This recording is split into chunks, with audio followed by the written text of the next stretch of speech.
Welcome to Your Best Bets, episode 182. It's a joyous episode as we're celebrating one of our own tonight. I'm excited and happy to say that. Also, going to talk about a little bit of the NFL draft, which happened 2 weeks ago now. And I think the last show we did was actually previewing the Fort Wayne Golf Association upcoming season, Brian Straley. So it's been a while since we've had a show. So a lot to talk about. And we'll do some PGA Tour at the end.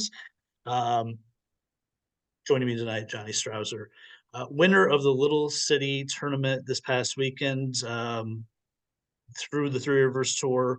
I believe presented by MVP Lanes and Brunner's Pub, if I got that correct. So, by my count, Johnny, and I did the research today, I'm proud to say I believe this is your fifth career Three Rivers Tour win. I don't know if you even know that. I wanted to actually check and see that. I think it was, I couldn't remember if it was four or five. So, but I Yep. appreciate that. Yeah, this was it was cool because it's a 36 hole event. I mean, the 18 hole events are great to win. They're, when you beat a group of your peers at anything, whether it's pickleball, whether it's video games, whether it's golf. I mean, it's awesome. But to have it done over 2 days is really meaningful. And the Three Rivers Tour picked up where the FWGA had left off with after it had to basically dropped off their schedule a couple years ago, and it came back to become a 36 hole event with the Three Rivers Tour, and they did a phenomenal job of promoting it and hosting it, and it ran very, very similar to an FWGA event. So really cool, great turnout. They did a lot of really good things, and I'm more than happy at. I don't want to say I'm getting up there on years, but there's a lot of younger players that are really, really good. So anytime I get the chance to beat Mhm. players both young and old, it's pretty freaking awesome. Yeah, for sure. And I know, um, you and I talked about it through text. Obviously, nice for you to get a pretty early season win. I mean, I still consider this pretty early in the year. Um, McMillan Park, place where you've had good success. You've won the Little City before when it was part of the FWJ. I know you've had other top five finishes there. 63-64, two-shot win over Brentwood's Chris Schweitzer. Um, as we always say, I mean, it's weird with the little cities over there, McMillan. You don't see 10 unders winning. It's usually anywhere from even to two or three under, and that's right where it hit. And I think you had a good feeling it was going to be somewhere around that number. I was texting you after the first 18, and you had shot two under, and you were two back, but I think you felt pretty good about your position, knowing that most likely and somewhere under par might get it done, and it did. Yeah, I figured it would, and you know, knowing the people being down here in Fort Wayne as long as I have now, since 2006, a lot of the people, everybody in the golf scene down here knows about McMillan. They know that, yeah, it's a par 65, but it's not like it's this pitch and putt course that you got to shoot like, you're going to go out and shoot like 45 on or something like that, or some ridiculous number. It's got its uniqueness, it's got its quirks. Um, some are very endearing, some are not, and it can be polarizing for some players. uh you know Talking about shooting that kind of a score there, some of the people, some of my friends and family up in Michigan, who I was talked to them about during the weekend, they didn't realize it was a par 65. So when I told them I shot 63 in the opening round, I got a pretty impressive reaction. But it's kind of a hard course. If you don't play it, it's kind of hard to describe. It's only 4,600 yards, but it is one of the harder golf courses to shoot consistently low over multiple days, just because of the way the golf course is made up and everything. So I went in there, knew I had to break par, and I knew the greens, as long as they held, they would be on the slower side, because they always are. And that's just the McMillan part of it, is they roll fairly true. They just roll extremely slow, and you just have to kind of embrace the weirdness of the golf course there. Like, it really kind of started out, hole four, a par three. It's the first like kind of real big hole there. The first hole's like a wedge. Second hole should be a like a hybrid wedge. The Hmm. third hole you could potentially drive, so you're hitting a wedge. Well, the fourth one is par three. That's about first day I was playing like 168, I think is what it was, something like that. So it's a short to mid iron where you got to hit a full golf shot. And they have that one bunker on the left. And uh, talking about the McMillan thing to embrace, we were playing bunkers down because they raked them quite well. They were able to keep them pretty clean, and and Mark Beneke, who runs the Three Rivers, he's a golfer. He understands that bunkers are penalties, so you get good breaks and bad breaks. And I pulled it left into that bunker there, and I get up there. The entire bunker's raked really well, except my ball kind of comes into this rut where it just kind of settles into it, and it's in this little, like I said, it's a rut with just sand all around it there. So, you know, Yeah. at this point, I'm like, okay, we'll see. I'm like, I was one under through the first three or something like that. And that's a pretty Hack big it out. lip. That's a pretty big lip. That's a pretty deep It bunker. it is. Yeah. It definitely is. It's a hard bunker to get out of. I think it's a Hmm. hard bunker to make par from, I should say, because hit into that green. That green's real long, and if you're on the wrong side of the bunker there, yeah, it's not the easiest to get up and down from.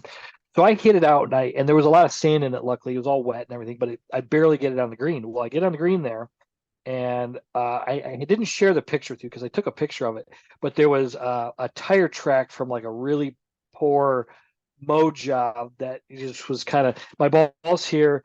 I have the tire track like right here, and then the pin is, the hole's there. So I've got, I don't know, 25 feet or something like that through the tire track. This is McMillan. You're not going to ask for relief at this point. I mean, it is what it is with the golf course. You just kind of hopefully tap down a little bit of the bumps and everything, and you just putt. And Hmm. with the greens rolling like a seven or something like that, you're going to hit the putt so hard that it may not affect it anyways. And who knows, it may bounce it on the line there. So end up Yeah. missing the putt, and I kind of just shrugged my shoulders at the guys I was playing with. I was like, you just embrace the chaos of McMillan there. So, those are the things that you got to kind of accept. And I've learned over the years that you can, the things you can control, um, your golf swing, and you can control the golf ball a lot, but there's a lot of things like the golf course itself. You just can't, and you just got to say, you know what, everybody's playing this. Everybody's going to have tough breaks. They're going to hit good shots that end up in bad places. And I was just saying, just trust my game, trust that I'm one of the better players there, and and end up working out where I still shot 31 on that front side, which was a couple under par, despite that bogey, and it just kind of set the tone for the remaining 27 holes. In the past, when if someone that hasn't played with you and they kind of know we're friends and we've played a lot, they may have asked me what's Johnny's game like, and I'll be like, I- he just gets the ball in the hole, and you also don't make mental mistakes. And I probably said that 15 years ago, and I'd probably say it today. You're just really solid, tee to green, and you don't make mental mistakes. And if the putter's on, then you have a really good chance of winning. And I don't know what was working this weekend. Yeah, you mentioned to me you made some putts. Was there a moment on Sunday where it was kind of a, I don't know, a little bit dicey, make or break, where something happened where it kind of put you in the direction where you're like, okay, I'm in control of this, and I feel good about my chances. Yeah. Well, you're correct in that. That's what I take pride in, is not is avoiding the big numbers. I'm not one that goes out and makes 6, 7, 8, 9 birdies around and shoots a 68. My 68s, if I shoot them, are going to be 4 or 5 birdies and maybe one bogey on the card there. I just try not to shoot myself out of events, out of the round. And that's just come with years and years and years of just trusting my game, that, you know what, I'm not going to be aggressive at it. I'm not necessarily going to go for shots that I can't go for. A lot like Scott Perry's game. We've had him on the show a lot. He is fascinating to talk to about golf. And I encourage anybody, um, have conversations with him, get lessons from him. Because not only is his understanding of the physical golf swing good, but his understanding of course management and how to approach a round of golf is second to none. Is every bit as good as like a tour player for that matter. So that little plug on him, but it's absolutely true. And I really kind of when I first got to know him when I moved down here, that's what I noticed there. But as for like there was some doubt. It kind of was one of those things. I know I played good with just a couple of mistakes that first day, and I was a couple back, and I was like, you know what? These guys are really good players. The two guys are really good players ahead of me, but I know I can play with them there. So, funny enough, the first hole on Sunday we tee off. Matt Schmidt hits it to literally 12 inches on the first hole for a tap in birdie, and Trent, the other guy that was two ahead of me, he hits it over but chips it up and then makes this really good up and down, makes a putt from I don't know 15 feet away and everything like that. So I'm like, okay, I can't let this get too far away from me. So I had about 12 or 13 feet behind the hole there for birdie. I had a pretty good tee shot off of one there, and I buried it center cut. And I was like, all right, this is going to be good here. And at that point, it was just like okay. And I birdied. Let's see, I actually bogeyed two, birdied three. I was the only one to birdie three because it was a kind of a tough pin there. Made like a putt that broke a little bit there. At that point, I was like, you know what, just keep playing your game. You're not it's going to be hard for you to make a bogey, so just keep hitting greens. And I just kept hitting greens, and Mhm. that was one of the few events that I kind of I knew where I was. I had beaten the guys at the turn who I was playing with, and I just wasn't sure if I was tied with a guy who was playing the group ahead. I wasn't sure how he was playing, and then it wasn't until about 15 make about a 20 footer for birdie on 15, and then I hit it to 2 feet on 16 for birdie. That gets me to 2 under on the day, 4 under for the tournament, and I'm like, okay, I think I got this. And then I heard when I got after I putted out that I had about a 4 shot lead there, so it was like, okay, we're good there. So it was one of those things that was just I just felt the entire weekend just felt really just calm and confident. And I just said, you know what, you're going to be aggressive because you can be aggressive on these greens, and the greens were holding, so I could be aggressive in the wet shots, and the golf course was soft, so I could be aggressive with the tee shots as well. So it just kind of fit my game there, and I had faith in it, and I just said, you know what, I should have birdied this hole, but that's fine. I got plenty of other holes I can birdie as the round goes on, and it was one of the few rounds I could say that I didn't. Once we made the turn, those final 9 holes, there wasn't a lot of doubt that I felt I could close it out, which is very, very, very abnormal for me. Usually, I'm a head case the entire back nine, thinking, okay, somebody's in the other group posting the number, or what am I going to do? Where am I going to run into a hole where I'm going to make a double or miss a short putt? And I just didn't feel that, and that's kind of a gratifying and fun feeling, and it's such a fun feeling just early in the season to play that well on a Sunday, and I could carry this into the rest of the season because I'm trying to play in more of the Three Rivers events, trying to Mhm. play in all the Fort Wayne Golf Association events. So it just felt like it's great momentum to get started, and hopefully have a great summer. Yeah, we talk about McMillan. The front nine to me is it's a lot more claustrophobic. There's a lot more opportunities to make a double, but on the back nine, I think especially after 13, the long par four, I say long for McMillan standards by the Mm, road. There's really not a lot of chances to make a big number from 14 on. You might throw a bogey in, but there's birdie chances and things of that nature. So I'm sure if you knew you were around the lead or in the lead, it's a pretty nice spot to protect. Like I said, there's not a hole where you got to cover water or worry about a creek yeah. or what have you at there that course. But happy for you. Happy to see you playing well so early, and like I said, hopefully it's the prelude to big things this season. What's your next event that you're playing? Next event is the Fort Wayne Golf Association event at Riverbend. It's I believe it's the weekend after Mother's Day. I believe this weekend is Mother's Day weekend. So I guess it'd be the next weekend. It's the Saturday and Sunday. Um, bring your golf game if you want to play in it. I mean, it's not going to be easy, and I encourage anybody who does want to play in it to to do their best to try to play in this thing and just embrace the challenge of what Riverbend is. I mean, Tom Botteron he's a golfer too. I mean, he understands that, you know what, he likes to be challenged. He likes to play hard golf courses. And there was, I know when we had the podcast with Brian there, he had said that he had heard some talking from some people who played it and everything like that. And you just gotta understand that, whatever it was, like 4, 5, 6 over par that end up winning that tournament.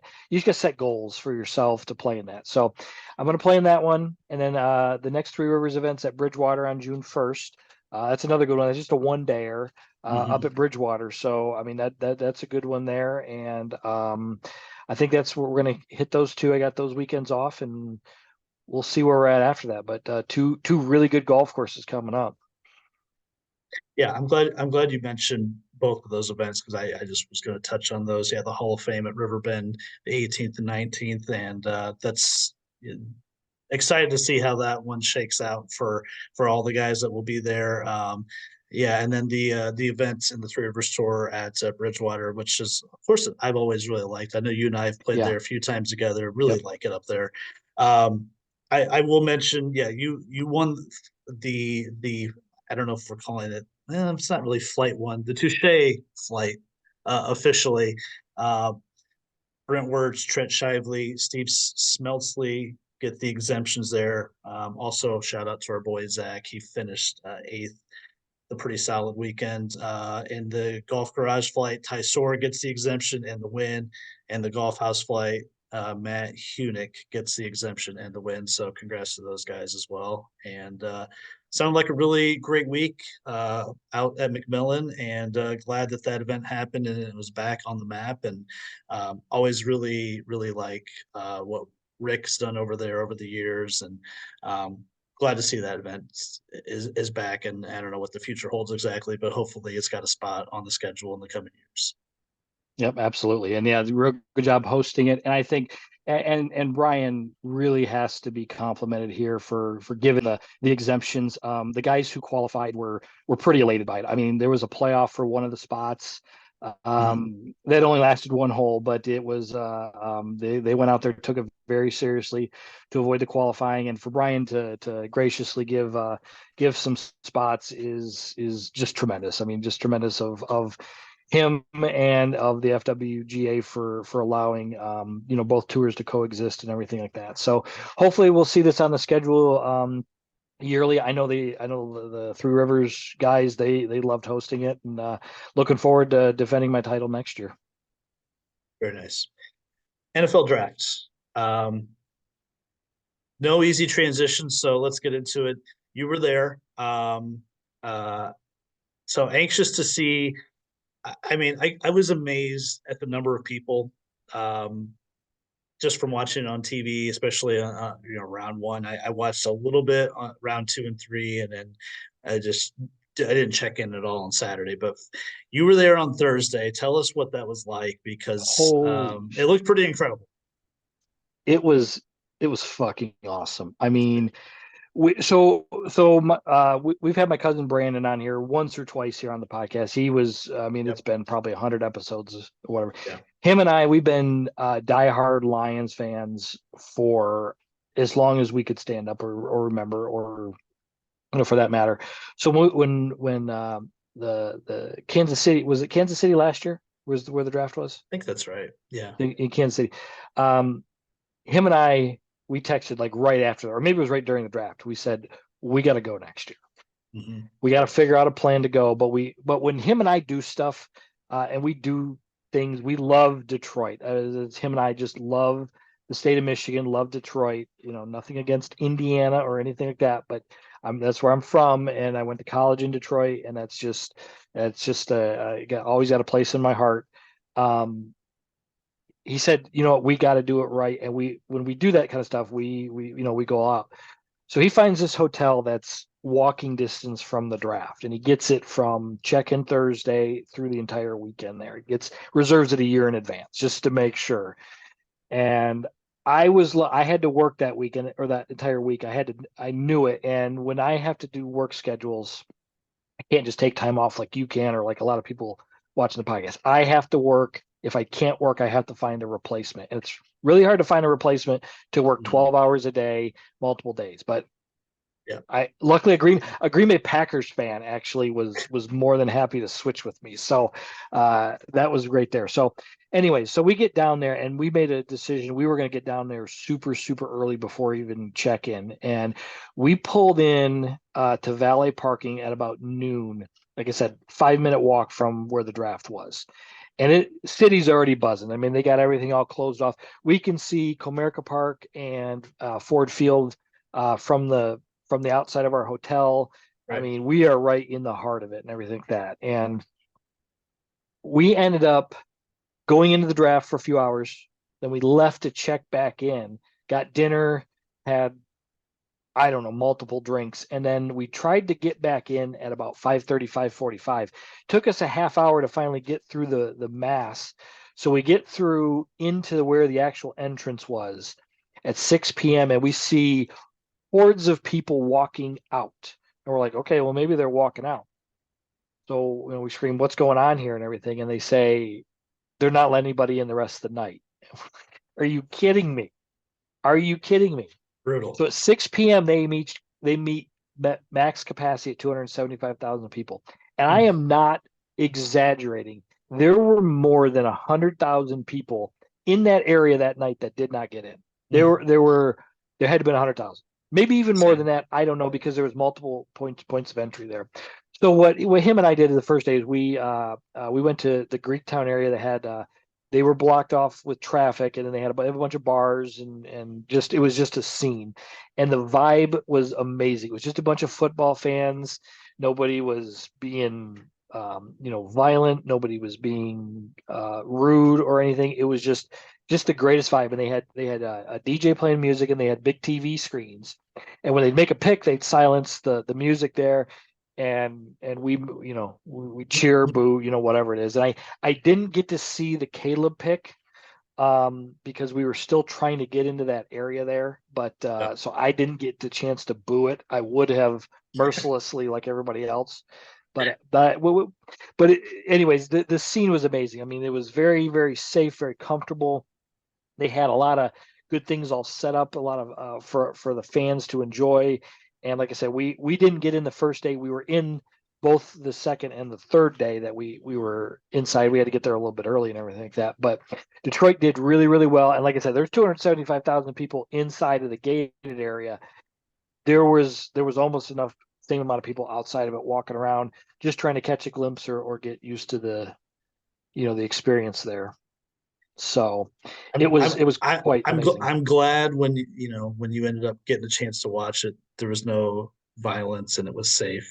Uh, a bit of the opposite of what we experienced in my situation, what 13 years ago in a Monday night game, Bears Lions. But no, that's it's a bummer, obviously, not to get turned away like you guys did, but it sounded like it was still a great time, and that night it probably ended up being memorable nonetheless. Um, it made me want to go to a draft after kind of seeing you and you sending me pictures and all that. It is it would be a fun time, to go as a group and just to kind of give each other shit throughout the day, of Yep. opposing fans of teams and all that. So yeah, it looked pretty cool. Yeah, it was amazing. It was, and we had he Brandon had a friend of his, and they came with a small group. They had to do it a little bit differently with the hotels, but they stayed a night. They got in super early and basically just stood there for several hours. But the way it worked out was great for us. We couldn't have seen the stage anyways. They had big screens as far back as we were that we wouldn't able to see that we were able to see everything if we would have been inside the draft. But just the whole thing downtown was just a scene, and they did it all right. How they got everything all set up, and I encourage anybody who's got the chance to go to a draft, even if it's not in your hometown or your home city. is to go to it and just experience it, because they try to involve as many fans as they can. It's not like a Super Bowl that's just going to be a closed off game of the, you got 65 to 70,000 people that just get into the game. I mean, this is just, you just get in there and they keep it going to, like with the commercial breaks, they've got a live, had a live performer. They'd have people come out and just they talk and whatnot. They keep you busy. There was never really any kind of a dead time there, so it was certainly a wild scene, and it was great. And there's a lot of good players that got picked off the board and everything. And it was just it was pretty awesome. Yeah, let's talk about that a little bit. The Lions taking Terry and Arnold with their first pick. I think it was what, 24, is that right? 24, I 25, think somewhere. 24. I think they moved up to Um, 24. Yeah. yeah, cornerback from Bama. Pretty, I mean, resoundingly popular pick and well-regarded pick. Obviously an area the Lions need to work on and shore up. I know that they took a cornerback in the second round from Missouri as well, but you had to be pretty happy with the Terry Arnold pick. Yes, absolutely. I hadn't even, like, Brandon and I shared a lot of texts and whatnot about guys that we liked. Um, he's a big mock draft guy, so he would go Mhm. on the free sites and do mock drafts and send them to me. At no point had he sent him to me as a possible option there. And like, as a Lions fan, I was like, you know what? They kind of got 22 dudes on that team who are starters, and as a Lions fan, I've never really experienced that. Like, there's not really a hole to fill, an immediate one there. But their weakness, for anybody who saw any of their games the last half of the season and then into the playoffs there, that Yeah. Cam Sutton was their best cornerback, and he was picked on every game, all game long, and everything. So um Brad Holmes, the GM, he really attacked it. And I think he claims that Arnold and was number one. He says Rakestraw, who they got in the second round, was number two on their cornerback board. Whether that's true or not, I doubt. But whatever. And I think he was like, as he kept falling and everything, it was like, yeah, let's jump and get him there. And I was happy about it, because you get a Bama player. I know they had last year it was Arnold and Kool-Aid McKinstry, and McKinstry was always the one with a weird name and Yeah. seemed to get the more notoriety, but Arnold was the better player, I thought. Looking back at it and everything, reading some post draft stuff there. So I'm excited about it, because they basically land a CB1, and then they drafted another guy who's going to compete and is going to fit into the rotation. And it's just like, what, even when the Lions were bad, good and bad, you almost can't have enough quality cornerbacks throughout the entire season, a 17 game season, and hopefully plus the playoffs there. You know, it's so hard to find guys that are good enough to stay in that spot. So I think having a rotation and having backups and having the competition there is huge. And I was a little surprised they go cornerback, but you know what? He's just kind of we're not gonna fuck around. We're gonna make this position, which was a weakness, we're gonna make Mhm. it a strength. So you know, Yeah. I'm happy with it. I'm happy with both picks, to be honest with you. So And an offensive tackle from the University of British Columbia in the third round. I mean, that's like a Dan Campbell pick. That's kind of like a heat check. We're feeling ourselves. We're just, uh, yeah. that is they traded next year's third rounder to get into the fourth round to draft this guy. So it's either a, huge heat check, or we really feel that this guy can be a good player there. But having Hank Fraley, who's one of the better offensive line coaches in the NFL, and he's from very similar American Samoa, where Penei Sewell is. So they're hoping that the putting him in a good position to be successful down the line in the next 2 to 3 years might be a good thing. But yeah, they moved up, made that pick, and it was like, wait, what? Who is this guy? Just met I, with massive confusion. But we mhm. got to trust him, man. We got to trust Brad Holmes until the dude proves otherwise, that he makes bad picks. I've given him the benefit of the doubt. I mean, listen, the draft last year that they had, there was certainly questions, but it played out in probably a way that no one expected, and Yeah. the contributors they had last year's team. So you got to give them credit, and yeah, we'll see how that one pans out. Um, I mean, my GM Ryan Poles, he certainly had his own heat check moment in the fourth round, taking Tory Taylor, the punter from Iowa. Um, I I was shocked, and there was some criticism, and it could be deserved. But it I the draft's funny though because it'll be like, oh, taking a punter, okay, yeah, yeah, he could be a real weapon. It's like Yeah. this guy has a leg of what could be the greatest punter of all time. You will immediately drink the Kool-Aid and you will talk yourself into any pick. So punter in the fourth round, I'm in. Yes, let's do it, Ryan Poles. Well, was it, and that was their last pick of this year's draft, right? They didn't have anything after that, correct? It was, but they did get back up into the fifth round. They took Austin Booker, he's an edge rusher from Okay. Kansas. That they Okay. He's pretty raw, but it's one of those guys that you hear like, oh, if he would have came out next year's draft, he'd be a first rounder. Yeah. You, you, Well, I you mean, know, a bit yeah, of a project, but some potential. It sounds like. Um, I was ecstatic though. I mean, it was a celebratory night in my house. that first round though you It guys was had just was yeah, it was glorious. I mean, I exactly how you wanted to play out. and my boys are at the age where they are so into this, especially my oldest. And we made food. It was like a party. I let them stay up late, and we knew Caleb was going to be the pick for quite a long time, but just seeing him be chosen and kind of just the reaction and all the fanfare that went with it was exciting.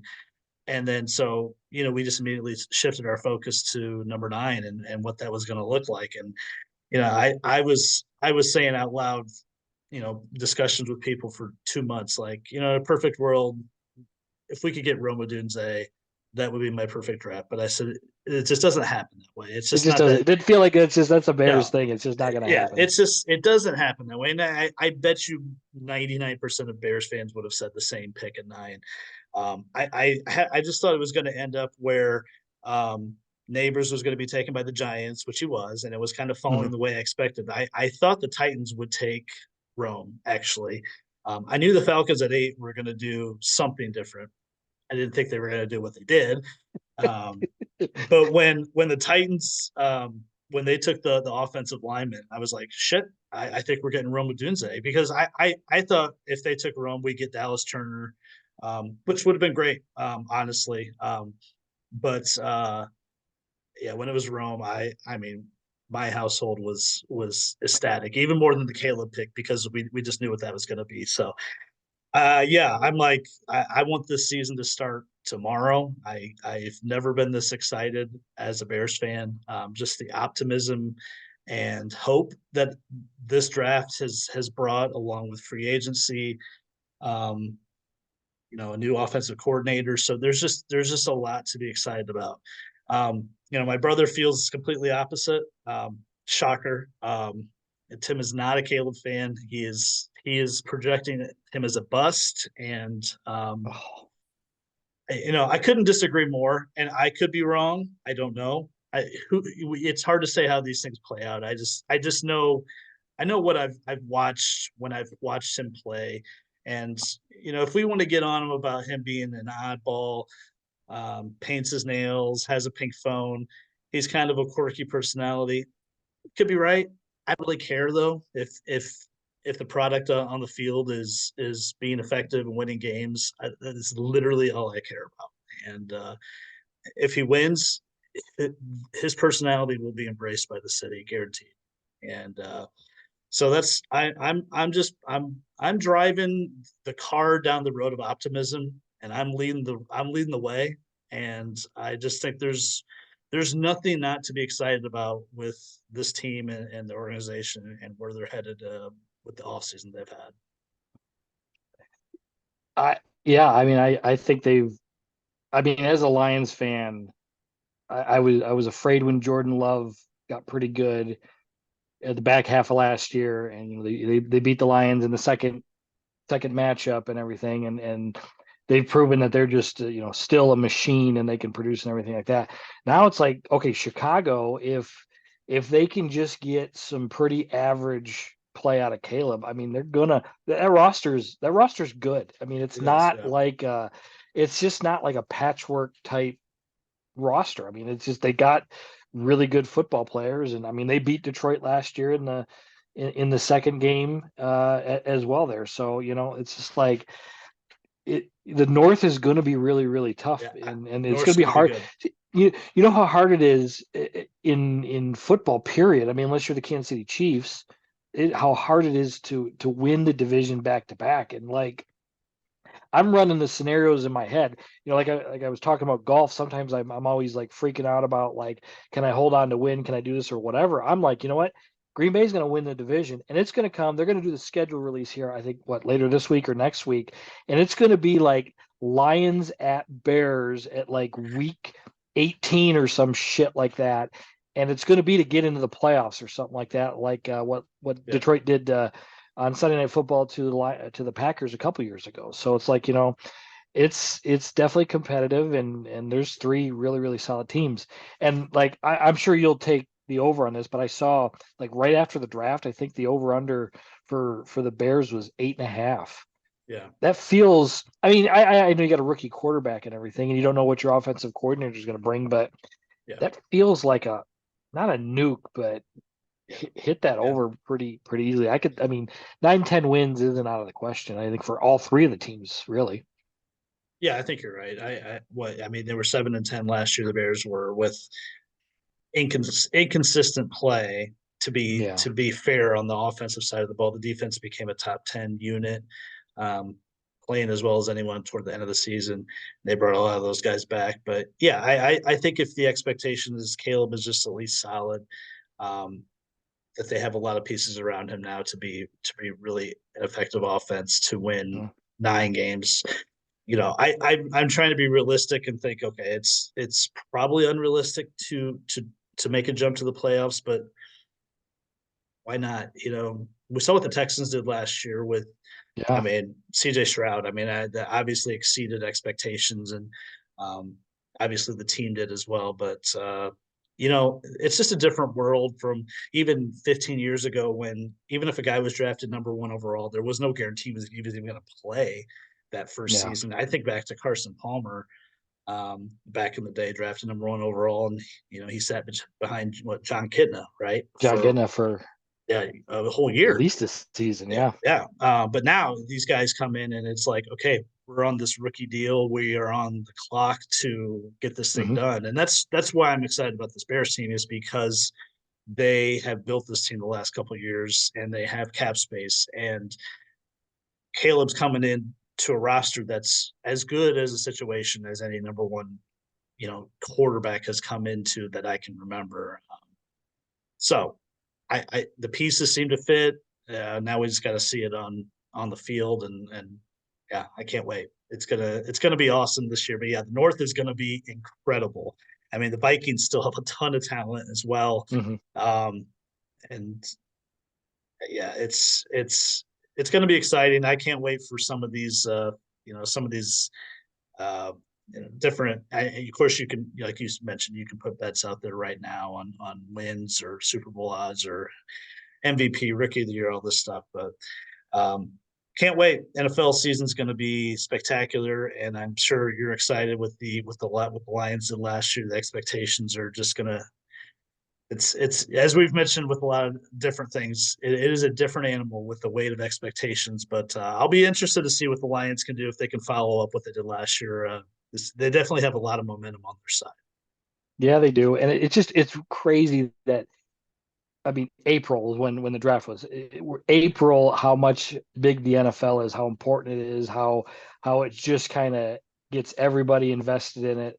When you can acquire these players, and like you were, kind of alluding to what you were saying is like when you have solid players on your team, you're not just drafting just to fill any hole. It's like Green Bay's got a good roster, Detroit's got a good roster, Chicago, and you're adding guys to make the team even better. It's like I know the Lions have been good for the last maybe year and a quarter, year and a half, maybe.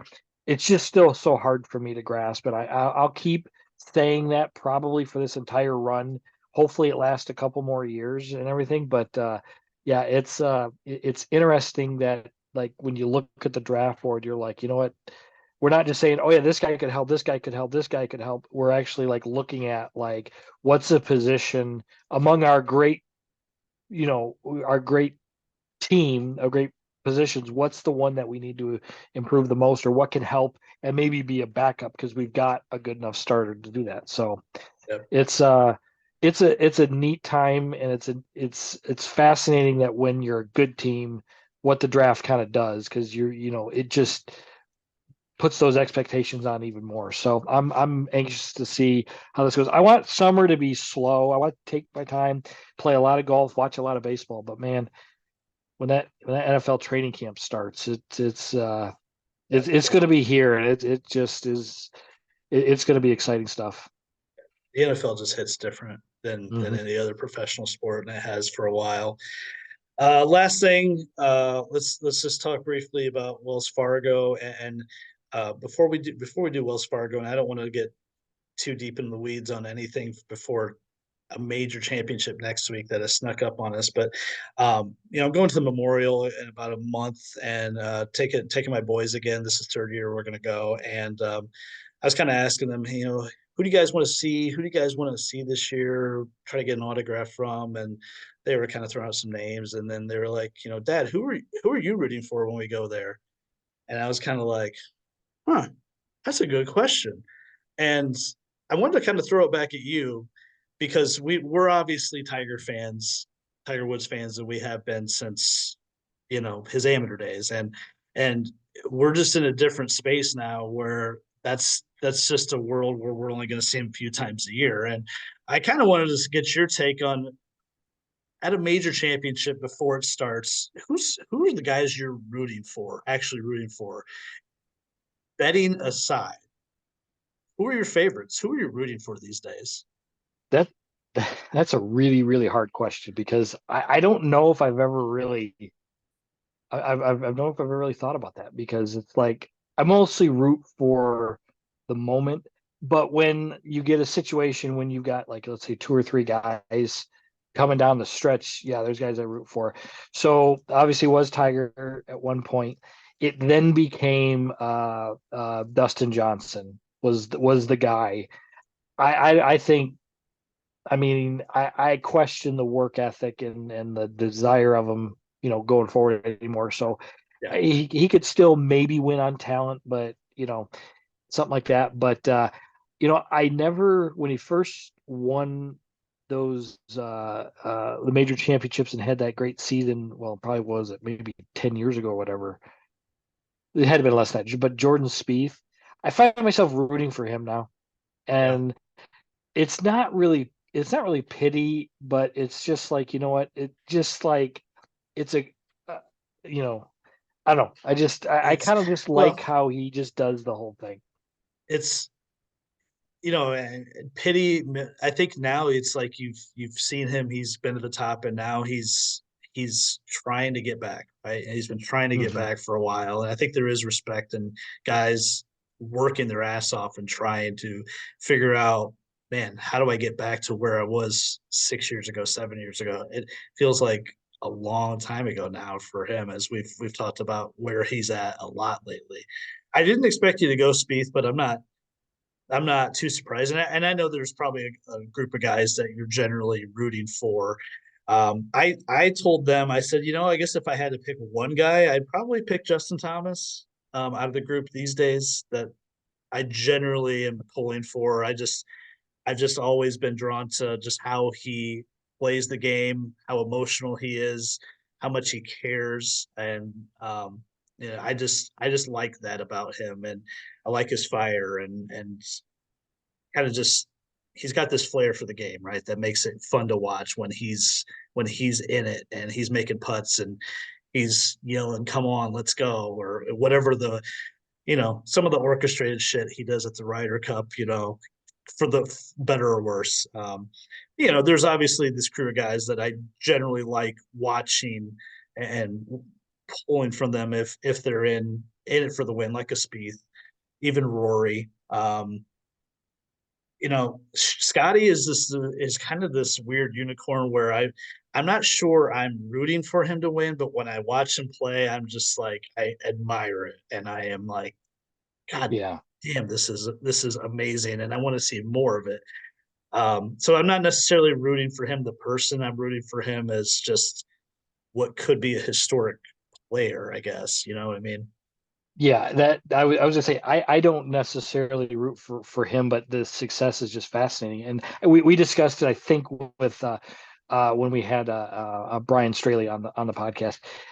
I think we all kind of just were fascinated with watching greatness and us being sports lovers just in sports in general. It's like the people I like watching LeBron James because LeBron James is the most supremely talented basketball player to ever walk the face of the earth.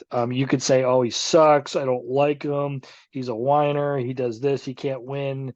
He can't win titles by himself. Whatever you could say because you don't like the guy. You don't like what he does in the interviews and everything like that. But if you say you don't like watching him play basketball because you don't, and I don't understand that because it's just fun to watch superior athletes excel in their peak. And that's what we're doing with Scotty. And that's what's so fun to watch about him. Not necessarily rooting for Scotty, but just rooting for just, athletic excellence there. And he's doing things on the golf course that Tiger Woods did. And when you say he's comparative to Tiger Woods, it's like, okay, that means something there. So I think I'm on Yeah. that same boat with you, and I that's kind of how I explain it though is you can like a basketball player, you can like an NFL quarterback, you can like a baseball player's game, but you may not like who he is, and you can't say, well, he sucks.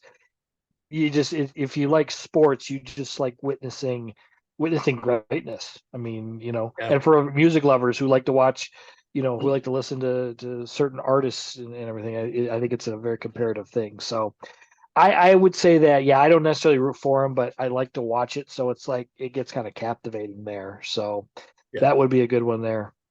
Yeah. And it's kind of like Mahomes, watching him. Obviously, we Hmm. root for other teams, but in the Super Bowl, I just found myself like kind of laughing, like, holy shit, is he really Yeah. doing this again?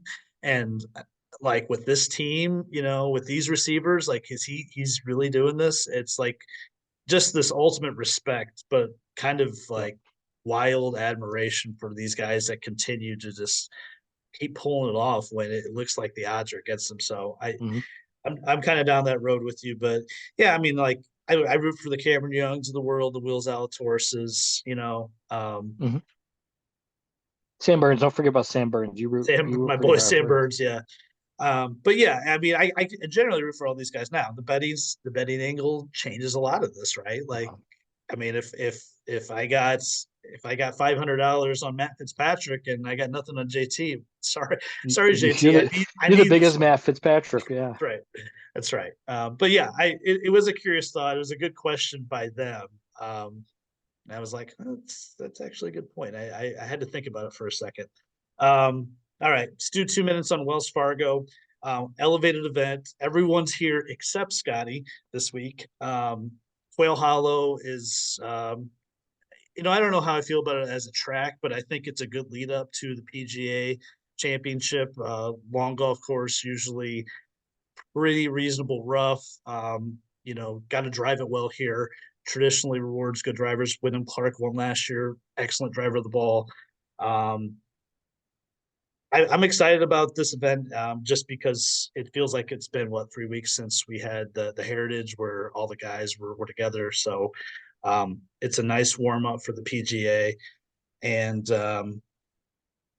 who are you liking this week? I won't go through the odds like we traditionally do, but give me a couple guys that you like from a betting angle. This is a great field. It's gonna be a great event. Great golf course, great weather, all that stuff. I'm a little worried on who I bet because who is who is working on their game for Valhalla in the PGA Championship next week, and who's actually, trying to win the event there. So, like, I kind of look at that there. I mean, I like Rory because he's won here before. He won the team event a couple Mhm. weeks ago with Shane Lowry, so the golf game is there. But at plus 650, I don't really like that number there. So, Yeah. maybe if I parlay it or something, maybe. But I more like him in like a top five parlayed with something. I mean, you could find something in the NBA playoffs right now, you know, like T Wolves to win the West or something like that. So T-Wolves are good. They are very T good. Wolves are good, I but can't believe it. Yeah. yeah, they are. The Ant Man is just I just love watching that team. But I like him. I don't love the number, and I know we've said that a lot, but I Yeah. think there's a lot of other guys you can get at better value for that plus 650. I mean, it's not anything to write home about there. Um, I do like Wyndham Clark. The Yeah. number's a little bit better at 14-1. I think he's going to play well. I like him for the PGA Championship too. So it's just like, well, do I bet him now? And do I bet him for the PGA? I think I already bet him for the PGA. He's a guy that I added there because his golf game, he's a big game hunter, like we said. He plays hard golf course as well, and he's not, he Yeah. shows up for those events. He's one of those guys that's here to stay. And I think being defending champion, even if you like him in the top five, to contend, but I don't mind him at all at 14-1. Um, I Wyndham real quick. I mean, mhm, I think he's a bit disrespected in the odds here, to be honest with you. yeah, Um, I mean, if you do the whole Rory has twice as good a chance to win as Wyndham Clark, I strongly disagree with that. Wyndham's won 3 times the last year. Elevated events, majors. He's finished runner up in 2 elevated events this year. Um, I mean, you can make a legitimate case he should be right there, just behind Rory in the odds and in front of Xander. But yeah, just want to put that out there. that's a good one there. And then, um, oh, who was the other one there? I don't know if I can get around to betting it as a win bet, but I know you said you root for Cam Young. It's a Cam Young golf course. It Now, is whether so much cameo golf not sure course. if Cam Young's gonna win. Maybe he goes out and balls out, makes some putts, tries hard, and we'll see on that on the Yeah, win. I 25 to like one's him for okay next though. week too. I like him for next week too. I do too. It's Valhalla's a good golf course for him for the Hmm. PGA. You're going to see that is a good point to make. Is a lot of things, a lot of guys that we like this week, we're going to like next week as well for the PGA Championship because it's kind of very similar. Forces Valhalla, the second shot golf course, like Quail Hollow is there. And then one other name I wanted to mention that's down the board actually is Denny McCarthy. Um, 60-1. Yeah. He's kind of from the area, so it's a little bit of the home cooking thing.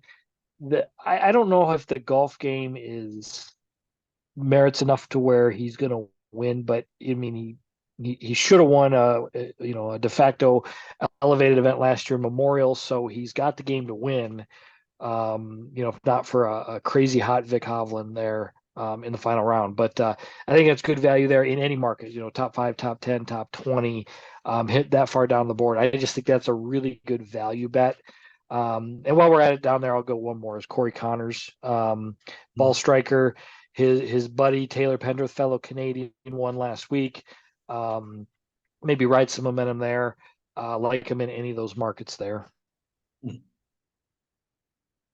Yeah. I I bet Justin Thomas. I bet him at 30-1. Mm-hmm. And because I think 30-1, that's a good number. I think the ship went a little too far the other way on the Justin Thomas hate. Probably us partly responsible for that. Um, he played pretty reasonable at RBC, especially over the weekends. I think he finished what did he finish T5, T6? T5, Right. Yeah, T5. you hit I that. live bet him. Yeah. Finish T5. And obviously won the PGA here in Mhm. 17. Good history here. Usually, guys that play well here, they kind of play well here a lot. And look at Rory, his history here. So I think it went a little too far on JT, and I think he's going to be motivated starting this week to play well for next week, being in his PGA being in his home state, home city, right? Louisville, Louisville yeah. air, yeah. So I think he really wants to be playing well going into next week. So I kind of sneakily like him this week. And I also really like Hideki this week at 35, and I never like Hideki. Um, You've never picked I Hideki. never pick Hideki, but everyone, including you, is picking him going into the Masters. Such a hot pick, and he, for the most part, disappointed. I think Yeah. somewhere in the 30s he finished, but um, to me, there shouldn't be much of a difference just because of one event with how well he's played this season. And I think you're getting a break on him at 35, and his He, golf course that should fit his game. he's one of those guys that when he's off the radar, Yeah, he'll just show up and just burn the golf yeah, course down like he did at Riv. I mean, that exactly. just Yeah, he was nothing before that week. exactly. So And yeah, so it's probably better to have him at like 60 or 70 where you're like, is he even playing? Is he hurt? And then he shows up and wins, yeah, as opposed to having some sort of expectations. But I do like him this week. So yeah, which is I don't know if I've ever said his name in like one of my favorite bets in the years we've been doing the podcast. I also kind of like Shane Lowry at 60. I think it's a good number on him. He's been playing well this year, coming off the team win as well. Um, I don't know if he'll win, but I think down there somewhere in the top 10 plus 500. So there's just a couple points. Wells Fargo Championship at Quail Hollow this weekend, and um, next week the PGA, and I'll be excited to talk about that second major next week. So that's all we got, Johnny. Congrats again on the win. Thanks for coming on and talking about it. And again, hopefully it's a great upcoming golf season for you and the podcast. appreciate it. Yep, we always good talking about it, and hopefully we can talk about many more this summer. Yep, sounds good. All right, check us out next week on your best bet. Nice, nice. I wanted to see the check. I wanted to see the check. They didn't give that to me. You got to return the check. That's disappointing. Just a little secret of the champions Yeah, here. there you go. Next week the PGA Championship, so hopefully we'll have a show there to preview everything going on. So catch us on YouTube, Spotify, and Apple. Thanks for listening. Catch you next time.